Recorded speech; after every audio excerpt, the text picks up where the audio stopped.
Hey everyone, and welcome back to another edition of KBB Reviews. Today I have something interesting, something I never thought would come from this manufacturer. Black Shark hasn't been around for that long and are known mostly for their gaming phones, a little less known for their PC headphones, keyboards, mice, and earbuds, most of which I've reviewed in the past. But who knew they were also making smartwatches? I sure didn't until this one popped up. Now, as of January of this year, 2023, Black Shark has pulled all its gaming phones from shelves and currently only has peripherals and accessories on the market. Now, are smartwatches the new direction the company is going? Perhaps, maybe we'll be seeing tablets soon. Well, at least for this smartwatch, you can stay a while, listen, and let's get started.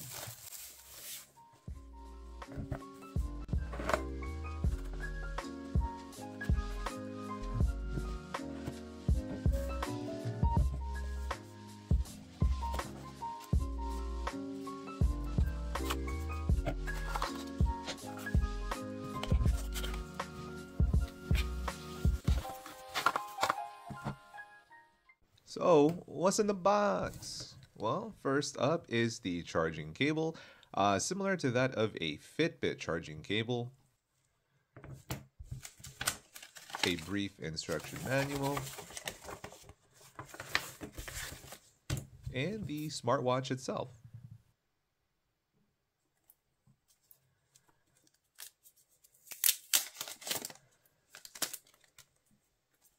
Right off the bat, the first thing I notice is how well built the straps are for this smartwatch. They don't feel flimsy or brittle like other smartwatch manufacturers do.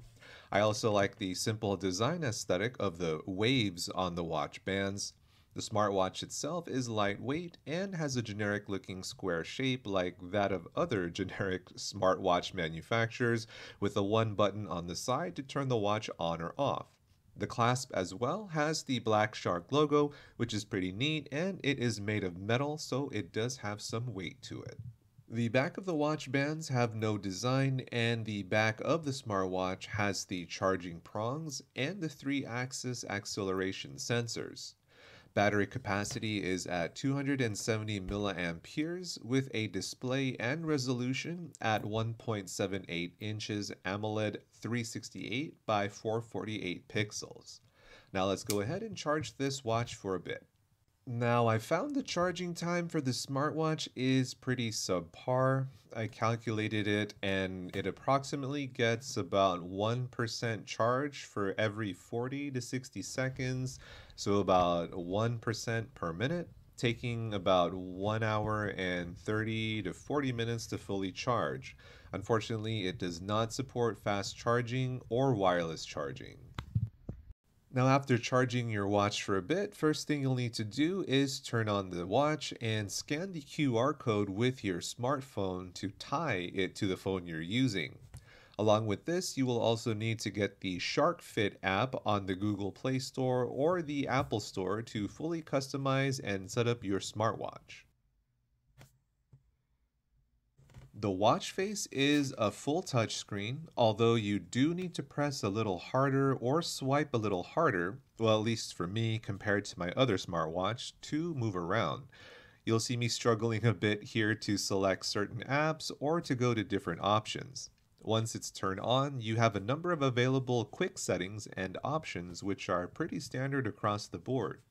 First, you have your DND or Do Not Disturb, which is pretty self-explanatory. You also have your brightness setting and your low battery saver setting. Next, you have your smartwatch wake up setting if you want to turn it on when you turn your wrist or if you want to manually turn it on. Next is the option to pick up phone calls with your watch. Last is the settings option here, which takes you to the meat of everything. Now that you're in the settings menu, it's pretty much standard fare as to what you will be seeing, from display settings, vibrate, ring options, a theater option, which is essentially just a quick select to turn down the brightness and put your watch on vibrate, to selecting your watch faces and system options. Also, you can see how just normally swiping and pressing on the screen doesn't always do what you want it to do. I even tried using my stylus from my S23 Ultra and it didn't work. Now, one of the main reasons why I bought this was that it's marketed as a health tracker. Even the name on the app is Shark Fit. So, with that, you have numerous exercise tracking options from running, jogging, cycling to various sports activities such as football, basketball, soccer, and the list goes on. You even have the option of adding your own exercise or sport if it's not listed. This watch also monitors your heart rate, how well you get rest at night, levels of oxygen in your body, how much oxygen you're using, checking the weather, and the list goes on. There's even a period tracker for the females, and surprisingly, a flashlight option, which is nothing more than a white background with the brightness all the way up. Changing the watch face is almost instantaneous, and there's a large number of watch faces to choose from on the SharkFit app.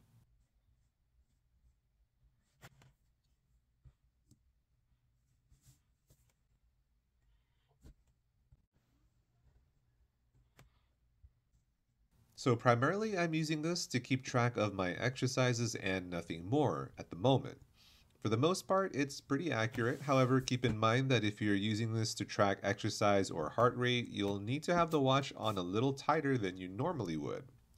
I went cycling for about 8 miles the other day and it only recorded me losing 112 kilocalories. And I'm 100% sure 8 miles with varying downhill and uphills is more than 112 kilocalories. The battery is also pretty good, just like with every brand new electronic device. So, at 100% charge, an 8-hour workday, connected to my phone via Bluetooth, and coming home and working out for 30 minutes, it only brought down the watch battery to 91%. Again, it's most likely because it's brand new, and if you want to extend the battery life, you'll just have to be careful and not overcharge your device. Now, at the time of recording, there are no known accessories for this watch, like a tempered glass screen protector, which I always look for, or additional watch straps, even though you are able to take the straps out to replace. Hopefully, in about a month or so, Black Shark or maybe even some third party manufacturers will come out with some. For the price of $42, and depending on what you'll be using it for, I can definitely recommend this smartwatch. I like the simple design aesthetic of the watch straps and the all metal clasp, as typically these are always plastic. The watch and app also have a number of options for you to mess around with, including the watch faces. Now, one thing I definitely do not like is that the watch face itself is not sensitive. As you saw in the video, I was pressing a little bit harder and swiping a little bit harder than I normally would on my regular smartwatch that I use all the time. I also didn't see any settings on the phone that would increase that sensitivity. And like I mentioned earlier, the charging time is subpar, but it does kind of make up for it because it does hold the battery charged for a really long time. And just an FYI, there's also another watch out currently from Black Shark, but that one has a $79 price tag.